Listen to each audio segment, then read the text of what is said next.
Hello. Then. Now. Countdown to the queens. Episode number 500. Forever. Looks like hell froze over. Without any more further ado, Together. let's jump straight into the show. Hello, welcome to episode number 63 of the TEW IX Challenge Run. We're here for Raw for the 4th of November 2024. This will be either the last video before Christmas. It'll either be up on Christmas Eve or Christmas Day itself. So, yeah, consider this the Christmas special. It really, really fucking annoys me that I've fallen so far behind now for the past 2 years that my Christmas specials in-game don't fall on Christmas in real life, because obviously when I'm in the middle of January and I get to what would be my Christmas shows, I'm not really feeling that festive, so I don't really want to go all in and make a special like I did in like 2 years ago. So that's very annoying, but I say my own fault. I guess my own fault for having a job and being busy, I guess. But yes, at the end of last week's show, we did get the return of CM Punk. So he's back, and he's going to kick off tonight's episode of Raw. He's got a lot to get off his chest, and the first half an hour of Raw is commercial free, so let's see what he's got to say as we continue our build towards Survivor Series. And yeah, without any more further ado, let's jump straight into the show. So out comes CM Punk to open the show. 98 rated segment, by the way. He comes to the ring with his title around his chest, around his waist even. And, he takes in the crowd. Despite what happened the last time he was here, and what he said and what he did, the fans are still happy to see him.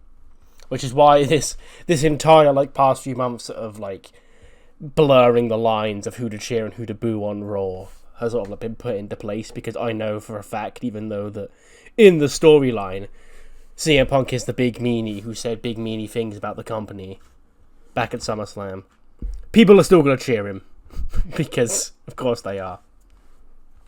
So he gets into the ring, and he takes a seat, he sits down, he probably takes the WWE Championship off, lays it out in front of him, sits down, gets a microphone, and he does the thing, where he takes the WWE logo off the mic, tosses it to the side.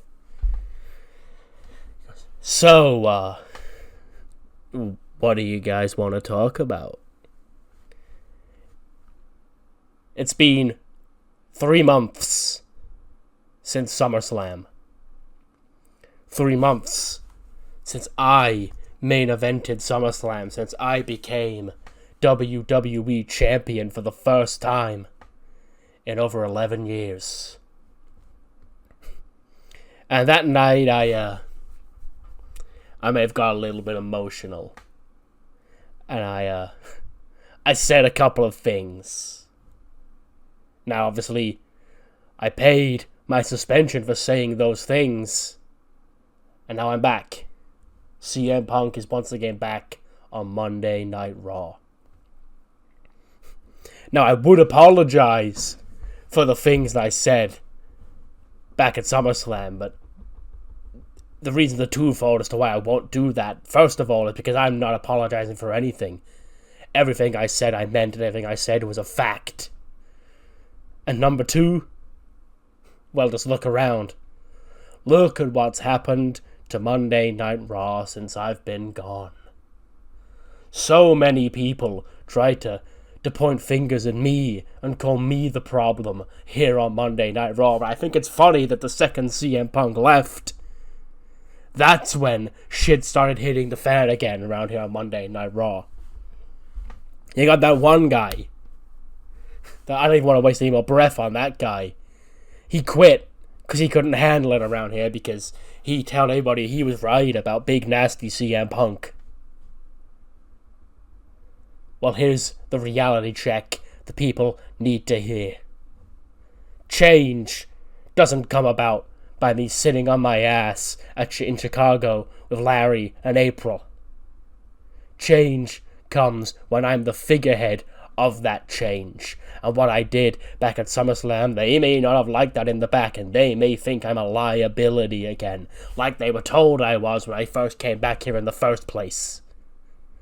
I know I've got people in the production trucks with their fingers holding a big red button ready to cut my microphone off in case I don't toe the company line and say what I want them to say. But now, what are we to do about Monday Night Raw? You see, there's a good portion of people here at Monday Night Raw who clearly understand that things, it starts at the top and it trickles all the way down. You got a guy like Bronson Steiner running around here without a care in the world, spearing the hell out of the golden boy Cody Rhodes because he feels like change needs to be brought. And then there's AJ Styles.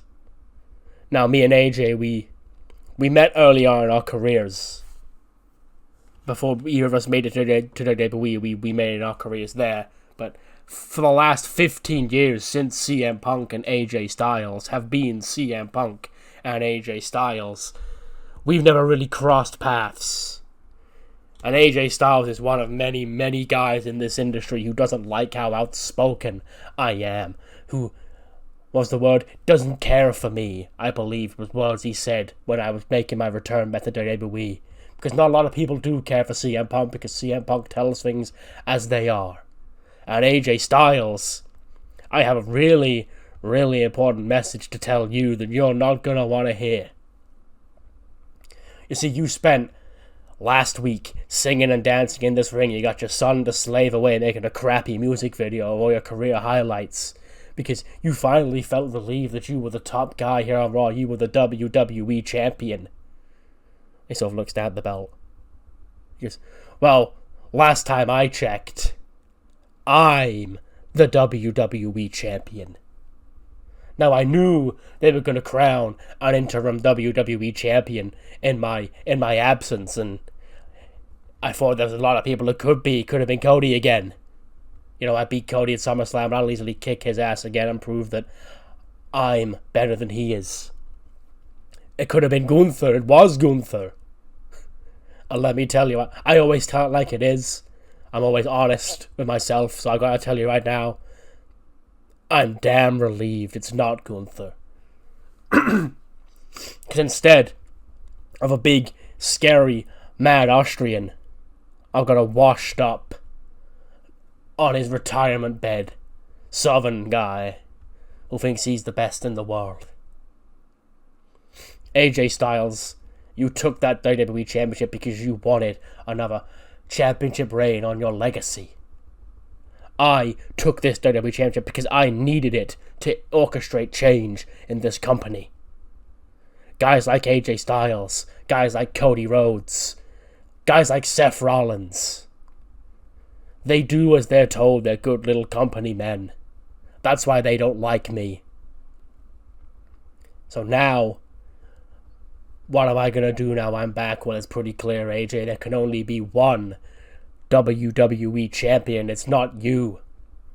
So, this match, you and I, it's been a match a lot of people have wanted for a long time, and I never really cared for it.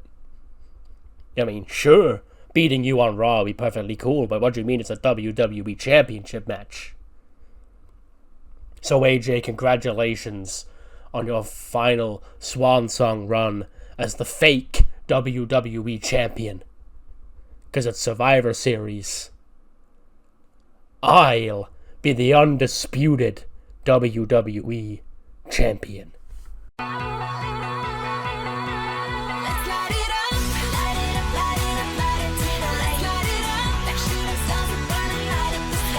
Out comes AJ Lee. We haven't seen her since Vengeance, where she teamed with CM Punk against Seth Rollins and Becky Lynch.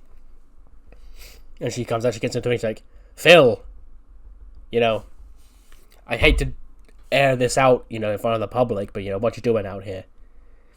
And he's like, Ape, I'm gonna be honest, you weren't the AJ that I was expecting to see out here after that. But why are you out here, AJ? Why?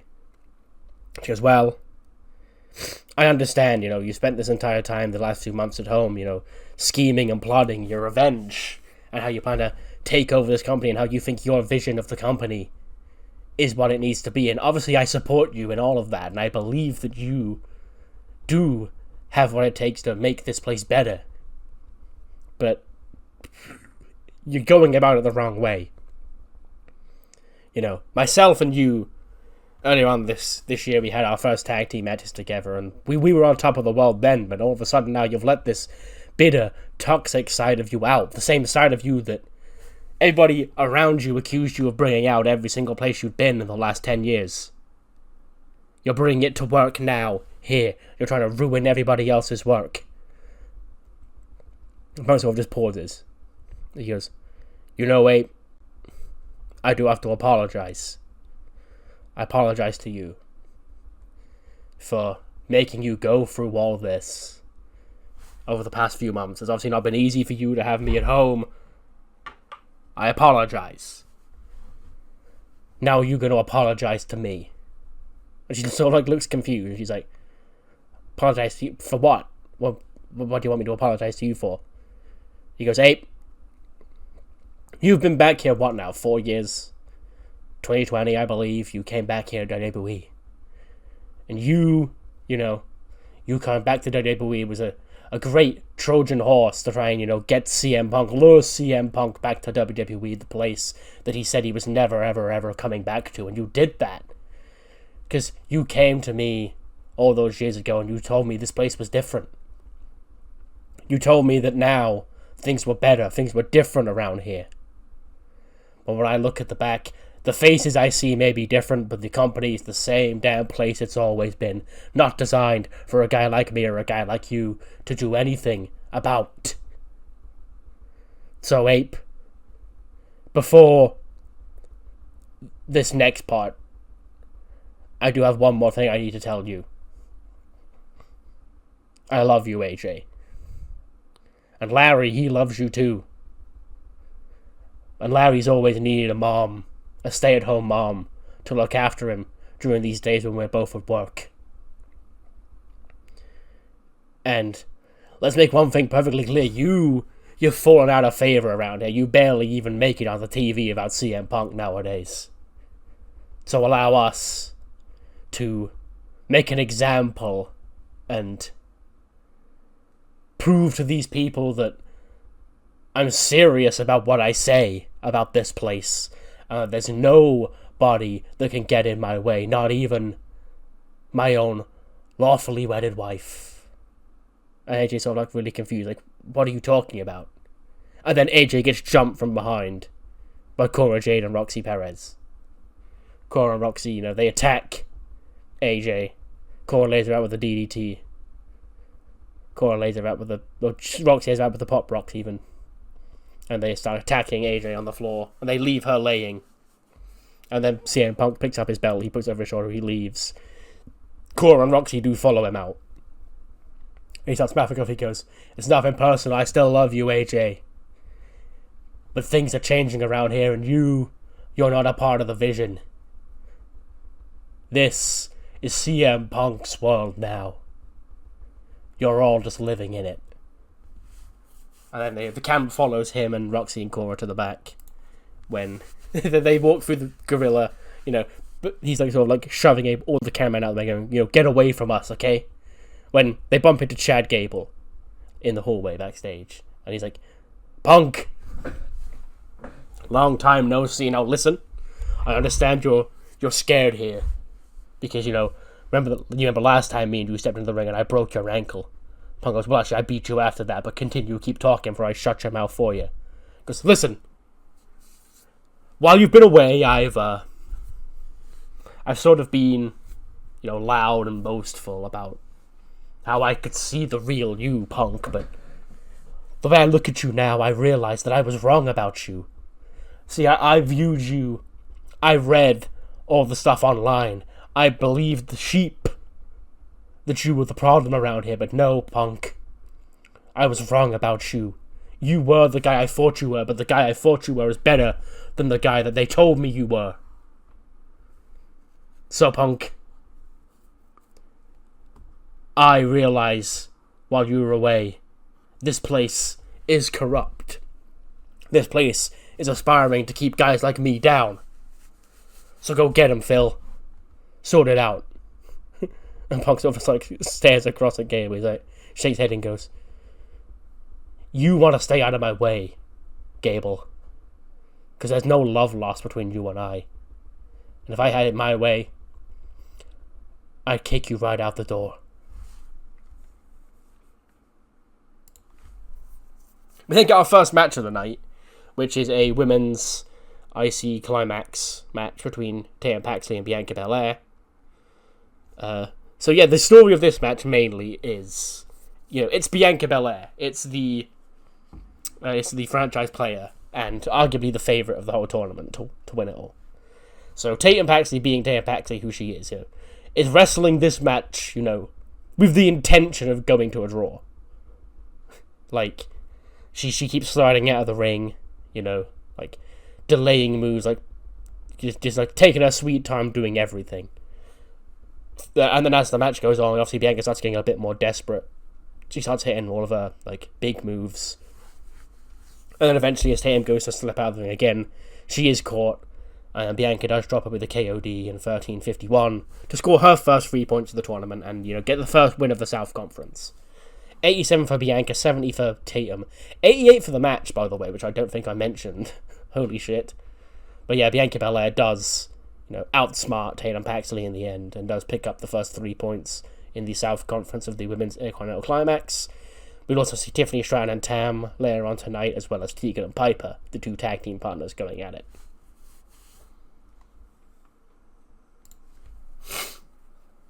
Becky's backstage watching that. And obviously Kelly's watching it as well. Because there, you see that, Kelly? That's that killer instinct that I want to see from you. Bianca Belair, the franchise player of WWE. Picking up her first win in the South Conference of this, whatever this tournament is. Now, you see, I'm already the Women's Tag Team Champions, and having us also be the Intercontinental Champion, that sounds like good play for me, Kelly, so I need you to keep up your winning ways. Next week, they're telling me you've got Stephanie Vaquera in this tournament. Now, she's a weirdo. She paints half of her face just like I do. She's trying very, very hard to be like me. And obviously, I get that, because who doesn't want to be like me? You girls all want to be like me. That's why you dress like me and you look like me. Because you made us dress like this. She goes, Bird Girl. And that's for you. She curly fingers her over. She goes, Survivor Series is just around the corner.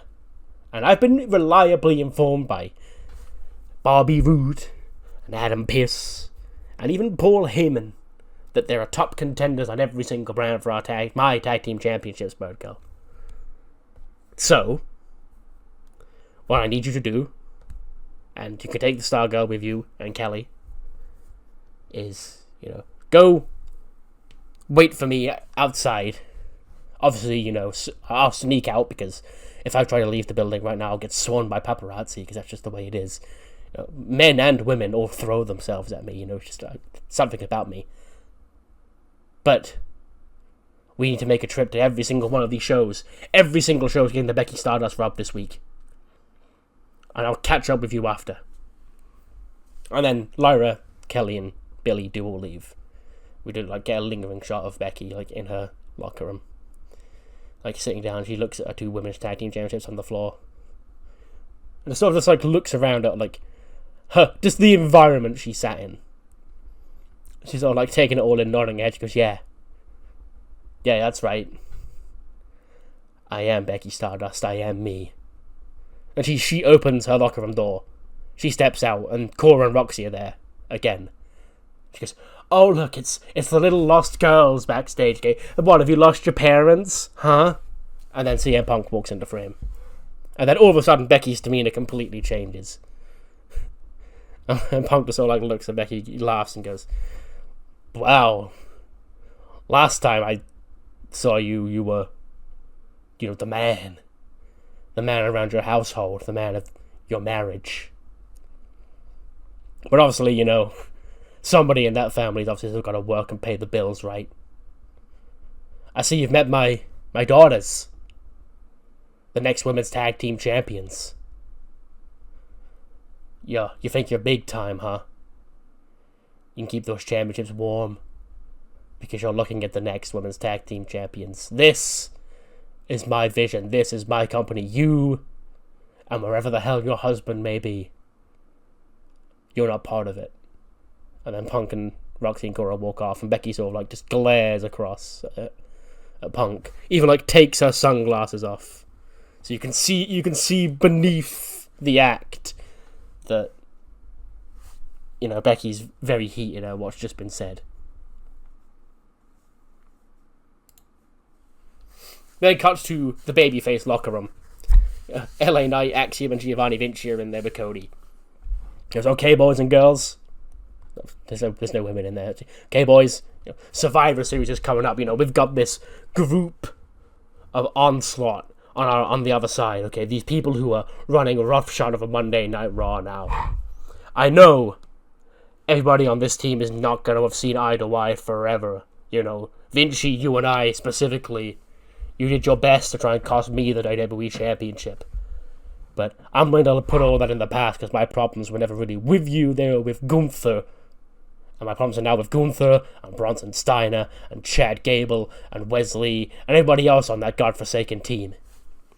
So tonight, Trick, he's going to put things down with Chad Gable's right-hand man, Andy Ogogo, in a rounds match. He's going to whoop that Trick and get us momentum heading into Survivor Series, because Survivor Series is a big night for us. Got a chance to finally shut up four of the biggest egos on Monday Night Raw. And then, whatever Bronson Steiner is, he's a maniac, okay? And I need to actually talk to all of you about Bronson Steiner, because you've all faced the wrath of Bronson Steiner over the past few weeks. That spear of his, lethal. Lethal stuff. But Axiom, tonight, you're going to go one-on-one with Wes Lee. And you're going to prove to Wes what we already know, and that's that you are the best high flyer here on Monday Night Raw. You are going to get the upper hand heading into Survivor Series. Because you're our secret weapon. And he goes, okay, Cody, I've got you. So yeah, Cody just rallying the troops. And I guess trying to iron out any issues that... well, I say people on the team may have. Mainly just all of these people have feuded with Imperium. So, they're all going to be like, hey, Vinci, no hard feelings, buddy.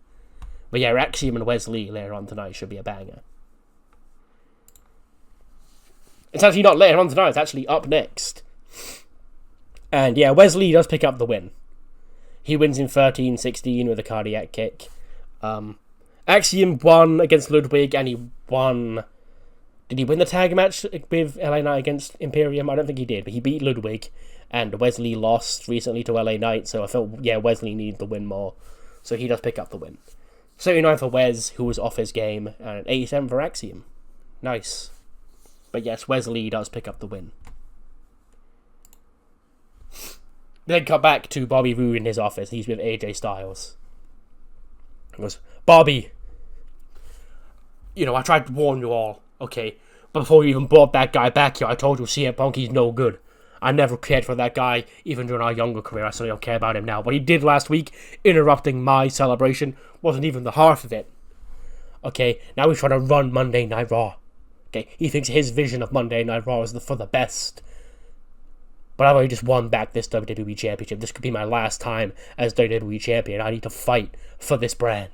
But because relax, AJ, relax. I've known you for a long time. If there was ever a person, back in 2011 when CM Punk called himself the best in the world, you and I, we were together that time in TNA. And I knew the Punk was lying because I knew you, AJ. And I knew you were the best in the world. And despite the fact that you may have thought a couple of months ago you were ready to retire and your career was over, you still are one of the very best in this entire division. Hence the WWE Championship over your shoulder. You beat Gunther to win it. Now, I never thought that I'd need you to rescue this brand Monday Night Raw, but CM Punk, he's been let back in here. And as long as he has his WWE Championship, I guess he also calls the shots. So, AJ, I need you to step up, not for yourself, but for us at Survivor Series, and become the undisputed WWE Champion. And AJ goes, I know what I've got to do, Bobby. Myself and CM Punk. You know, it was the match everybody wanted to see. But this situation right here is about more than just a dream match. This is about setting things right. And AJ Styles is going to do that.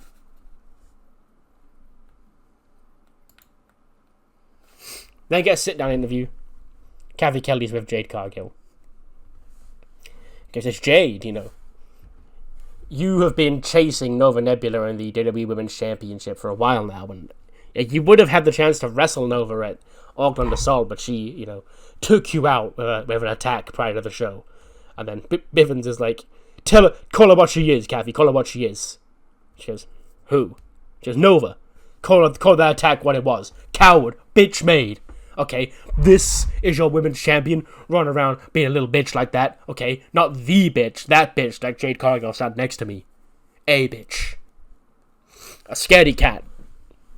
Because Nova Nebula knows she can only be the alpha female around here as long as Jade Cargill is out. Because any woman who's up against Jade Cargill is inferior. Because look at this Adonis. Not Adonis, that's a man. This Amazon, this goddess, sat next to me. This is a woman of art. This is a masterpiece. This is a sculpture carved out of granite by the gods. And this will be your next WWE Women's Champion, Kathy Kelly. Make no bones about it. Because Nova can only run and hide in whatever little multiversal galaxy she wants to hide.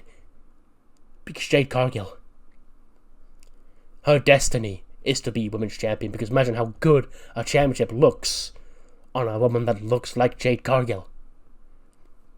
So Nova, you want your little bitchy attacks? You want to be a sneaky little bitch? We don't do sneaky.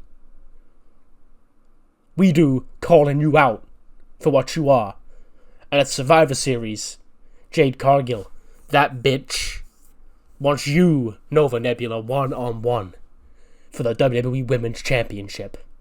Unless, of course, you are exactly what we've been calling you tonight. A pussy bitch. And Jay's like, Malcolm, calm down. Just, so Nova, what's it gonna be? Fighting champion? Do you want to prove that your attack wasn't cowardice? Or are you scared?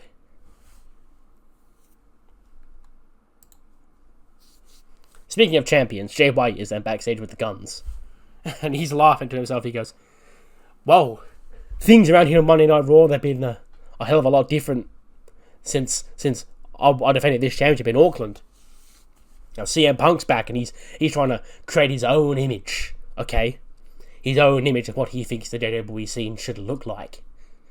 And he's not mentioned my name, but we all know that, Phil, between you and I remember the compliment. I remember you telling everybody, telling the world, that you saw a whole lot of yourself in Switchblade Jay White the last time you met me. So, Punk, I don't care about you. Whether it's you, whether it's Triple H or Bobby Roode or whoever it is running things around here, because it's never truly you guys running things around here, it's me. It's the King Switch, the Intercontinental Champion, the greatest Intercontinental Champion of all time.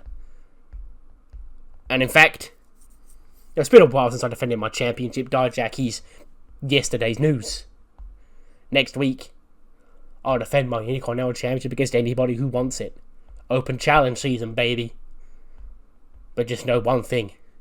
It could be anybody. It could be anybody from R-Truth to Tony D'Angelo to Humberto Carrillo, Dijak, even Cody Rhodes. Hell, it could be John Cena. Nobody's taking this championship from me. Not until I say so. Guns up.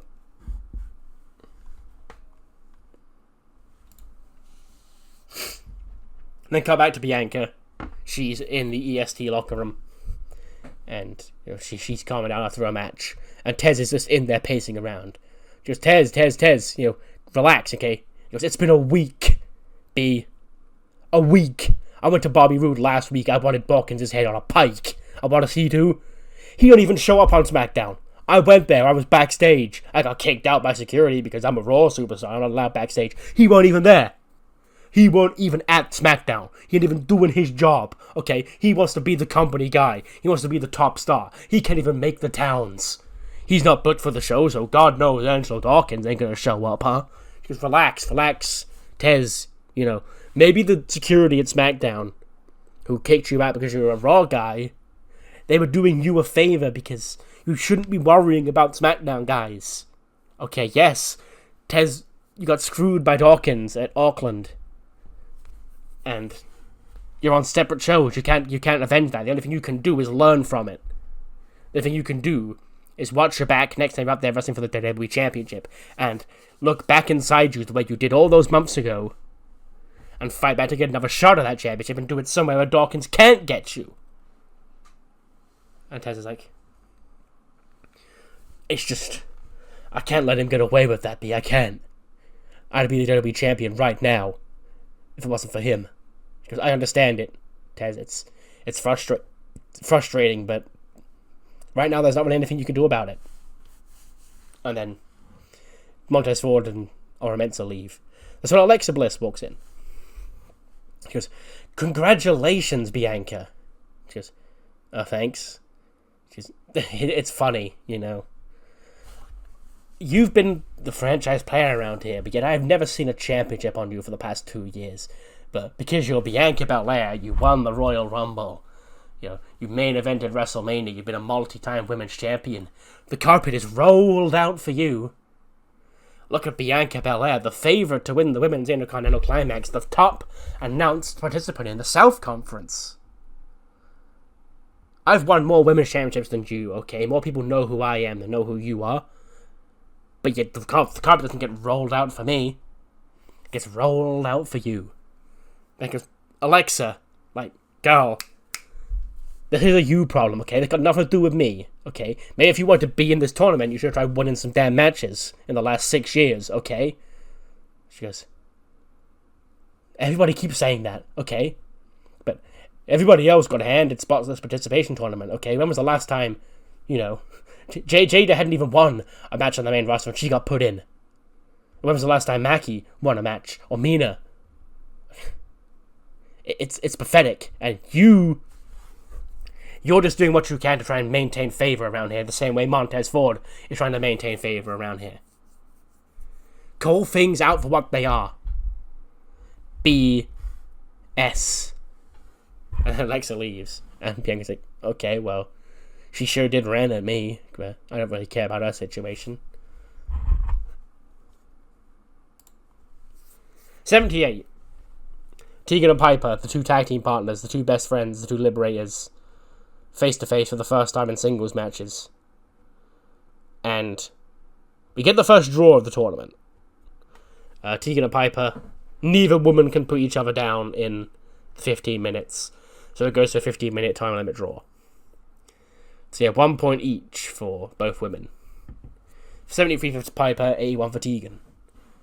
So yeah, they're both on 1, Bianca's on 3, Tatum's on 0, and we've got Tiffany and Tam later on tonight. Speaking of the women's climax, Jada Parker's backstage. And she's like got people around her with like a microphone. She goes, I understand you all want a win of you, Raw's fastest rising women's star. Okay, you want to get in my face last week and talk about the upset victory I got over Bayley. It's not an upset victory, okay? Bayley couldn't scout my game. Bayley, she may have been great for her time, but she ain't no Jada Parker. It wasn't an upset. That was the first of many, many victories. The upset happened at Auckland when Nova Nebula beat me, okay? And then Bayley walks up and she goes, hey, Jada. First of all, congratulations. I see great potential in you. I think you're definitely going to be what it takes to be a top star here in the women's division in the future. Just, yeah, don't I know it. She goes, second of all, last week I lost fair and square to you. It's a problem of me, looking into myself and figure out why I lost. But luckily I've got 4 more matches left of this tournament to figure myself out. I'm just here to let you know and remind you that 1 victory is only 3 points. There are 5 matches in this North Conference.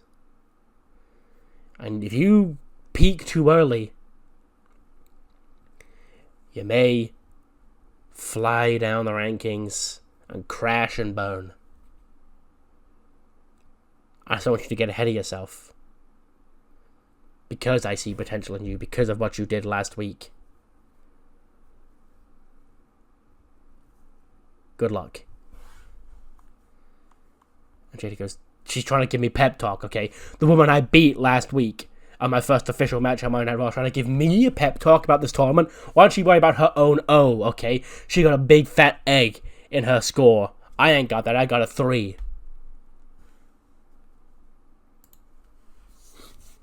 We then get a recap video package.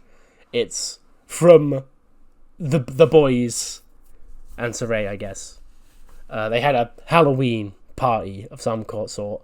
Dio and Manny have some sort of comical, partner pairing, fancy dress costume. I can't think of a good one exactly. So some anime themed, where Dio is dressed as an anime girl. I know.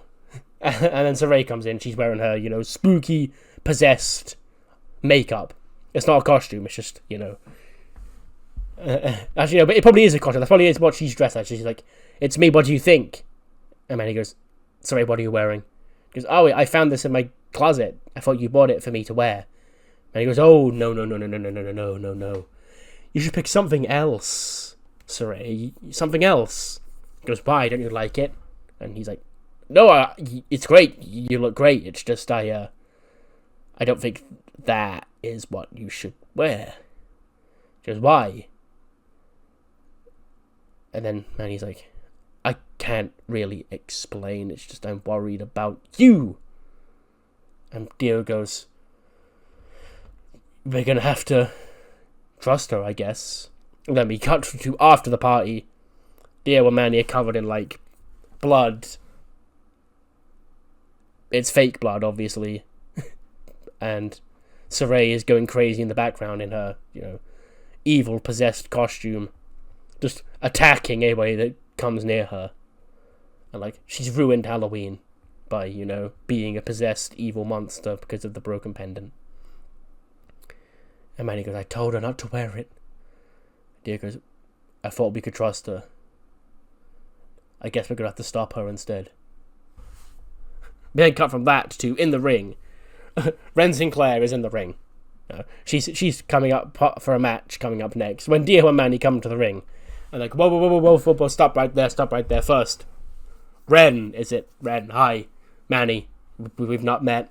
I just thought I'd give you a heads up about what's gonna happen around here, because you're a good girl. I see great potential in you. Love your work down NXT. But I see that you're up against Saray tonight. And, Saray, she's different. You think you're gonna get the Warrior of the Sun. That's not what you're gonna get. I'm sorry, Ren. This is all because of me, and I promise I'll fix it in the future, but please, you're gonna have to just be a sacrificial lamb tonight. And she's sort of what the fuck are you talking about? And out comes Saray. Spooky demon entrance. Beats Ren in a minute 40. They've got great chemistry and it gets a 70, so that's actually pretty good. But yeah, Saray scores an 80, Ren scores a 42. But yeah, Saray does pick up the victory here.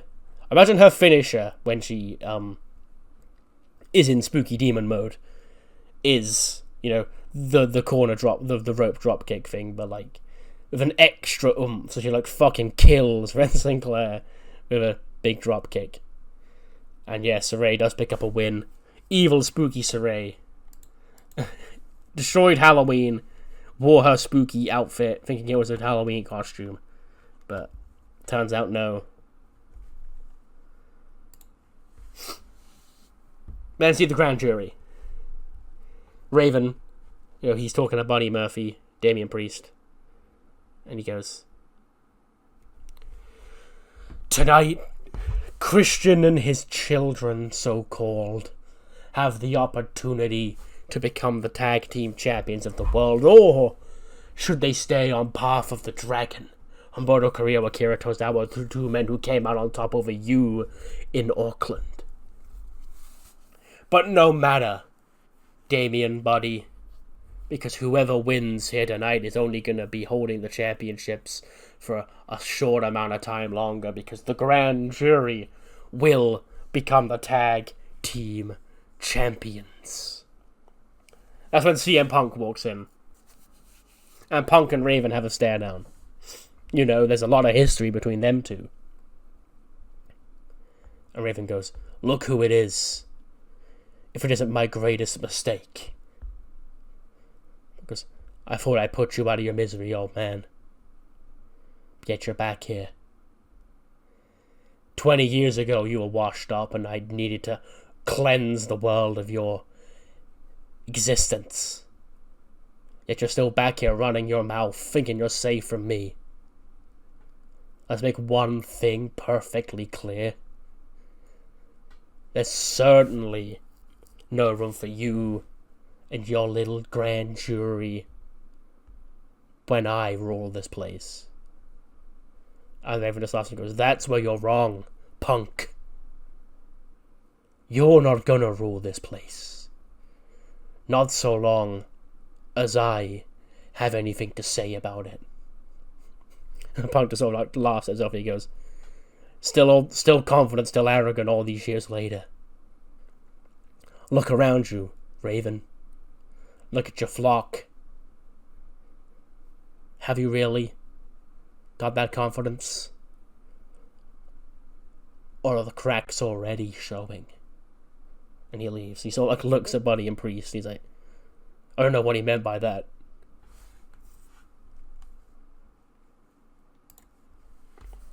Nova, backstage. She's responding to Jade. She's like, hey Jade. I saw you and Malcolm Bivens' little video earlier on tonight, and of course video is very, very well produced. Nice little sit-down interview you got there. You looked great on camera, Jade. That's all you're good at, really, isn't it? Looking good on camera. Look, here comes Jade Cargill. The cameras flash as they see this goddess, like you said, built from the gods, walking by. But Jade, here's a little question for you. What happens? What happens, Jade, when the bell rings and you're in there with a woman who can go toe-to-toe with you in terms of power? You don't get by on aura. You don't get by on dominating smaller women in a matter of seconds. Does the mystique, the mythos of Jade Cargill just disappear? Well, yes. Because we all remember WrestleMania when Rhea Ripley beat you in short order, and you didn't show your face around here for another 4 months because you were worried about how it would damage your image. Well, you've laid the challenge out to me. You want a shot at my title at Survivor Series. You really want to go through all that again, because make one thing perfectly clear, if Rhea Ripley could do that to you, I could do a hell of a lot worse. I actually will damage your image. You actually won't want to show your face around here ever again. But it's okay, Jade, right? Because you're still going to look great. Your people's heads will still turn when you walk past them in the street or at the airport. Because that's what really matters in professional wrestling. So, Jade, you want this match? You want Survivor Series? You want to end the mythos of Jade Cargill? Because after Survivor Series in Detroit, you will be a mythical.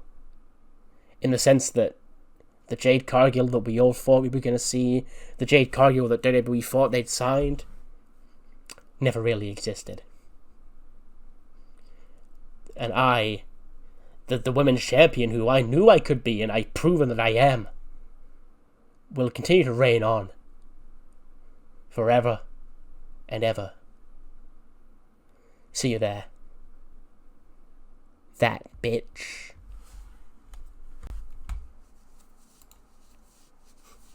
$65. Sure. Rounds match. Trick Williams, Annie Go-Go. I made this go the time limit because I wanted Trick to win by unanimous decision. Because, like, in my mind, even if it's obvious that Trick won, like, he'd score a fool in, like, the second round or whatever, and then Ogogo didn't score a single fool. But it goes to the time limit. Like, even though the decision would be unanimous that Trick Williams won, Chad Gable can claim that Ogogo got screwed. So, yeah. But Trick does win the rounds match. 74 for Trick, 59 for any Ogogo. I probably actually do think one of the Survivor Series teammates, maybe even Cody, Cody can be the corner man for Trick Williams, and obviously Gable is Ogogo's. So yes, but Trick does pick up the win. We then see Christian and his children backstage. Yes. Even a guy like me, we all know how pessimistic my worldview is. I can look at the story of Path of the Dragon, I can look at the story of Akira Tozawa specifically as inspirational. This guy, we never thought he was going to wrestle again. He was gone for over a year. He's currently tag team champion. It's great. As one half of the greatest tag team of all time. It warms my heart. But tonight, the story of Path of the Dragon ends. You did great. You managed to get back on top of the world. But now, my family are going to be back on top. And after we take care of you, and we finish off those grand jury losers, this tag team division belongs to us. And my family, as the patriarch of this family, I'll usher in the new era of Monday Night Raw, not CM Punk. Me.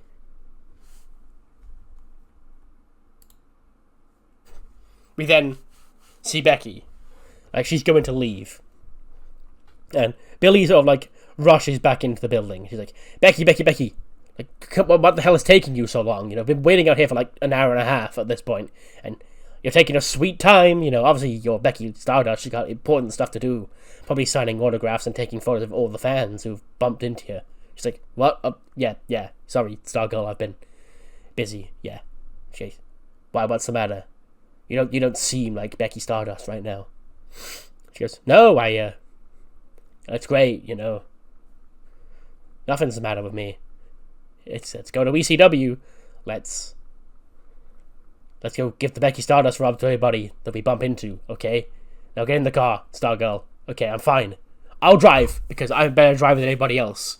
Okay, and you can sit in the back. Are you even old enough to drive? And she's like, yes, I'm 20. I'm not 15. She goes, oh, kids these days. I get mixed up. But I've just remembered something. I don't think you and Kelly are allowed to come to other shows because you're not champions like I am. And for some reason they let Bird Girl in as well. And Billy goes, well, we'll deal with that when we get there. Come on. But Becky's clearly had her confidence shaken tonight. Huh. 81. Nice little match. And Tiffany Stratton does pick up her first 3 points of the Intercontinental Climax. She pins Tam with a PME in 11:55. 79 for Tiffany, 67 for Tam. Yeah, nice little match. And a win for Tiffany Stratton. Next week, we have a couple of matches set for Raw next week, including, it was announced earlier on tonight, the Intercontinental Champion Switchblade Jay White will make an open challenge to anybody on Raw to defend his Intercontinental Championship in a match. He's not defended the belt since he beat Dijak and Auckland Assault. He's due another defense, so we're going to get it next week. Plus, 3 more matches, the second matches of the North Conference of the Women's Intercontinental Climax. Bayley, who was shockingly defeated by Jada Parker in the first round, will face off against Maki in her second match of the tournament. Maki was also defeated in the first round. She lost to Stephanie Vaquer. And then, speaking of Jada Parker, she's got her second match next week as well. She faced off against Mina Shirakawa, the same Mina who lost to Killer Kelly in the first round. So that's 2 people currently on... No, Jade is on 3, sorry. Mackie and Bailey is the one with 2 people on 0. And 2 winners in the first round. Killer Kelly will have her second match of the tournament. She will face off against Stephanie Vaquer in a North Conference match. Plus, we have 2 big championship matches now officially set for Survivor Series. The first, champion versus champion, I guess, undisputed WWE Championship on the line. As AJ Styles, the WWE Champion, will face off against the real WWE Champion CM Punk. Now he's back in the fold. Here in WWE, there can only be one, and we'll have to find out who that one is at Survivor Series. Plus, it is now official for the WWE Women's Championship. What was supposed to happen in Auckland will happen in Detroit in 3 weeks' time, as Jade Cargill will defend her... No, she won't. Nova Nebula will defend her women's tag... Not tag team. Fucking speak properly. Nova Nebula will defend her WWE Women's Championship against Jade Cargill. End scene. We then see CM Punk. He's gonna go leave. We hear him shout, "Hey Phil!" And AJ Styles gets his face and goes, "I heard what you were saying now about me earlier on there tonight, huh? There's gonna be one WWE champion? You're already looking past me. Listen here, Phil. I don't like you, I've never liked you. You're coming in here, getting up in my grill. We could have a big problem." Punk goes, "Big problem, huh? Take a swing. I dare you to take a swing." And AJ Styles does take a swing. He punches CM Punk, and the 2 of them get into a brawl backstage. And security has to pull them apart, and referees and security pull them apart, and AJ's shouting, goes, come on, Punk, huh? Come on, tough guy." That sounds like something AJ Styles would say. And Punk just picks up his belt and storms off. So yeah, CM Punk, backstage fight on his first night back. Sounds about right. But let's see Path of the Dragon. And they're on their way to the ring, cutting a promo, and Alberto goes, "Back at SummerSlam, we rescued the World Tag Team Championships from Logan Paul and KSI, 2 social media influencers masquerading as wrestlers with our championships, our beloved Tag Team Championships. Tonight, Christian and his patriarchy, they've got another shot at our Tag Team Championships. And here we are in the main event of Monday Night Raw defending these championships again, because this is what tag team wrestling is all about. When it's about Path of the Dragon, it's a main event act. Now, win, lose, or draw tonight, we're going to do what we do best. And let's be the best damn tag team in the world. Be your favorite tag team. And prove to the world that tag team wrestling is a main event attraction." So that's our main event coming up next for the World Tag Team Champions. Gets an 83. Which is fine. Lexis King is not quite as over as everybody else in this match.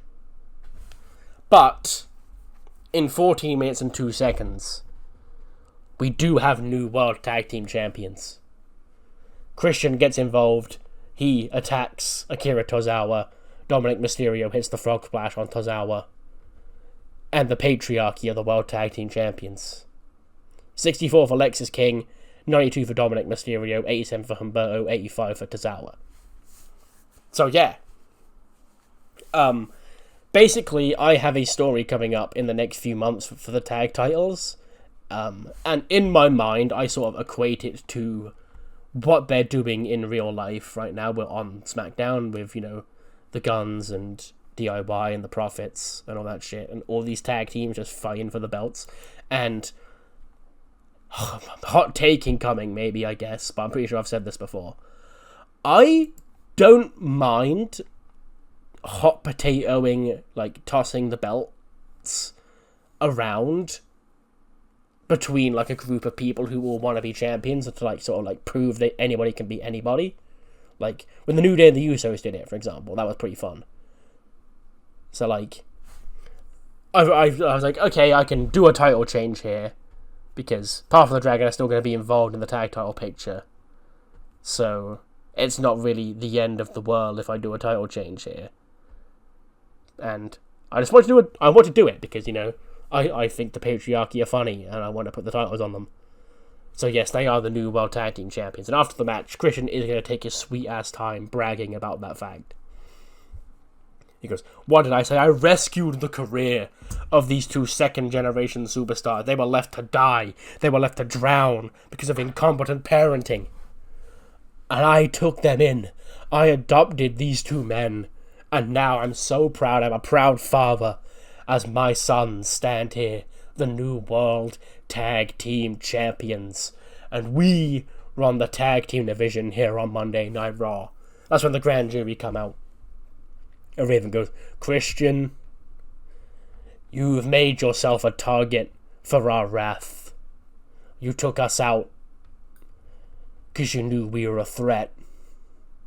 Congratulations on your tag team championship victory, but now the target on your back, it's even bigger than it was before. Soon, the grand jury will be coming for those tag team championships. And you will breathe, everybody will breathe, and follow the Raven evermore."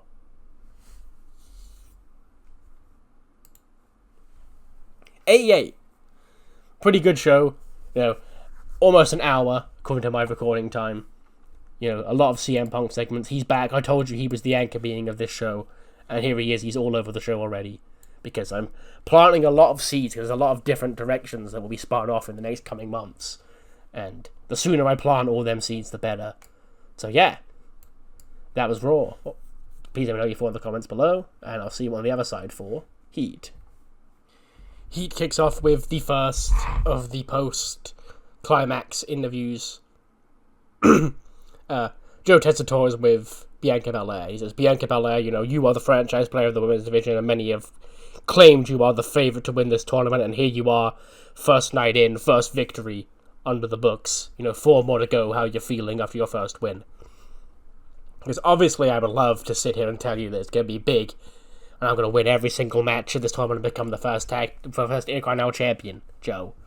But even as the franchise player, as the EST, it's going to be a whole lot more tough than that, okay? Tatum, she was crafty tonight. She had her game plan. She nearly pulled it off. But I would just have to be a little bit better on the night. Now, my bracket is full of former women's champions. Women's tag team champions. Battle Royal winners. Women's world champions. But I'm going to stay ready. I didn't get as far as I got in this division by not staying ready. I'm always ready. And the EST is going to prove why everybody's looking at me as the favorite and why I'm going to be the first women's Intercontinental champion. Then get the Tatum Paxley interview. Joe Tessitore, finds her backstage, just sat in a dark corner, shouting. She's like, "Tatum, can I get a word?" She goes, "No! Tonight I was supposed to get my prize. I've been abandoned by all my friends. I can't have friends because Mommy's gone. The least I could do is take that championship and make that my friend. But Bianca, she doesn't want me to have friends. She doesn't care about me. Just like Tatum and Tegan and Piper are gonna walk around back here being best of friends. Why do they get that but I don't get anything? Go away." She sort of hisses at Joe Tessitore and he backs away. He's like, "Okay, well, that's Tatum Paxley, everybody." Tag team match opening. Paige Sisters against the Sol Ruca and Zoe Stark. Paige Sisters do pick up a win. Kenzie Page pinning Zoe Stark in 8:45. 57 for Kenzie, 47 for Kylie, 60 for Zoe, 69 for Sol.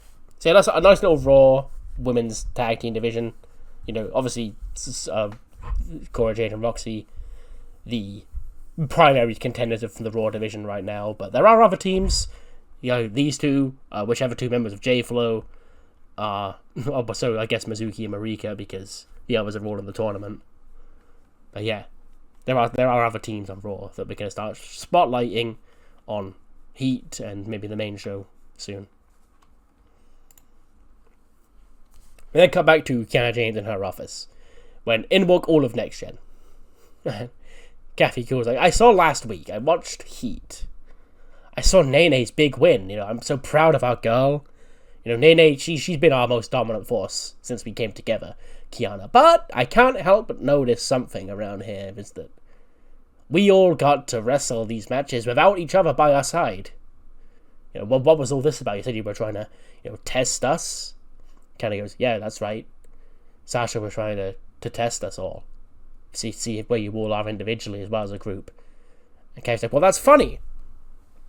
That's funny because I was watching ECW and she sure seemed annoyed that Nene won. So, what's really going on around here, okay? I know we're young, we're not naive. We weren't born yesterday, Kiana. And we've seen the way you've been handing stuff to Sasha, the way you've been trying to manipulate everybody around you to try and get the top of your division here. Kiana goes, well, that's rude. I'll give you whatever match you want. Like, sure, we love you girls, And Kathy's like, fine, okay, well, how about if you're so sure you'll give us whatever match we want, how about tonight, myself and Nene team up in a tag team match? And Kiana thinking, great, who are you thinking against? She goes, well, I was thinking that Samantha, Lucy, and Tracy can come out as well by our side. And it will be against, how about Indy Hartwell and Kim McQueen? And Kiana goes, you wouldn't. She goes, wouldn't I? Why is that so off limits, Kiana? You want to test us all individually. We want to test how Sasha's other henchwomen do as a tag team. Kiana goes, you have your match. Now get out of my office. Tegan and Piper backstage, obviously together. Interview after their match. Like, lady, this was the first draw of the women's Intercontinental Climax tonight when you two went to war, and in 15 minutes neither one of you could put the other one down, and you shared points in your match here in the Intercontinental Classic. Tegan goes, we said last week, may the best woman win. This was a championship, and we both wanted it. We weren't going to let it get in the way of our friendship. And turns out, there's no best woman here. Turns out we're equally as good as each other, which means that we're equally as good as everybody else in that tournament. Which means that the final of the tournament could come down to us two facing off again at that time when there's no time limits. Well, we'll see then who the best one really is. Probably because, but before then, we have other matches to get through. I don't know who my next opponent will be, but I made the mistake of not putting Tegan down once. Nobody else in this South Conference can survive my wrath, because nobody knows me as well as Tegan knows me. And Tegan's like, yeah, and I'll put Piper down if we meet in the finals again, because I know her so well as well. And I was like, oh, really? She goes, yeah. So yeah, all good spirits between these two, who did draw in their climax match. But yes. 74 rated tag team match. The Next Gen girls deliver, I guess, a bit of their own medicine to Indy Hartwell and Kim McQueen. Nene pins Indy with the winning kick in 10:29. 69 for everybody in the match, apart from Kathy, who got a 59. Not sure why she's, scoring so low. Is it because Nene got a popularity boost from beating whoever she beat last week? Just winning, where, the other four lost. So, yeah. But, yeah. I mean, she had a point, to be honest. Kiana wants to test them as singles. Why can't they test Indy and Kim as a tag team? Backstage segment. Tam. Her interview following her defeat in the climax. Chelsea Green's with her, fanning her down or whatever. Tam, first match of the tournament, another loss for J-Flow in the first round of the Intercontinental Climax. Just, you don't have to be so rude, Tessitore. Okay, yes, Tammy lost, just like Maki lost last week, but we're learning, okay? We're learning a very important mistake here, and that's that, obviously I couldn't be in the tournament because I'm an ECW wrestler, but, Maki and Tam, they so quickly volunteered themselves to be part of this tournament, and maybe it should have gone to Mizuki or Marika, because maybe they would have won in the first round. And Tam sort of glares across at Chelsea. He goes, I'm just saying. And she walks off. And, Joe does ask Tam, he's like, any words? And she sort of shakes her head. She goes, I'll win next time. The complete opposite of that, of course, is Tiffany Stratton. She's greeted by Mariah May and Anne-Marie in the locker room. Goes, oh my god, girls, I'm sure you saw it. Tiffy time went big time tonight. Because this championship tournament, okay, this Women's Intercontinental Championship, I don't mean to brag, but it was made basically specifically for me. Like, it's this beautiful championship, and it would look even so much more beautiful around my waist, okay? It's already Tiffy-fied. Like, I even got to Tiffy-fy this belt because it's already Tiffy-fied, and it works with, like, half of my wardrobe, okay? But, more importantly than that, I'm currently sitting top of the table. As it currently stands, I will be moving on to the final, and that's how it's going to stay, because there's nobody in this side of the bracket, not Bianca Belair, not Tam, not Piper Niven, or Tegan Knox, or that weirdo Tatum Paxley, who's better than me. Okay, because, like, I'm the center of the universe and everything revolves around me, this entire tournament revolves around me, because I'm going to win it all. And when I'm the inaugural Women's Intercontinental Champion, then Heat, Raw, will all run on Tiffy time. Not that they don't already. An 83 rated main event. It's already a good match. So it's Ali Maikara against Hikaru Shida. Aoi picks up the win because Shida's currently, between plans. I probably should find something for her to do recently. Everybody else on ECW's got something. I even found stuff for fucking Liv to do and not Shida. But yes, Ali Maikawa is the one currently in the midst of a rivalry. So yeah, she wins. She scores an 88 and an 82 for Shida. And yeah, that ends Heat. Gets a 77. Pretty good episode of Heat. Well, what matters more is what you thought of the show, mainly of Raw.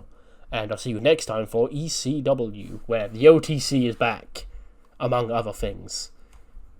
And Florence was attacked at the end of last week's show. Gonna find out more about that, I'm sure. See you then.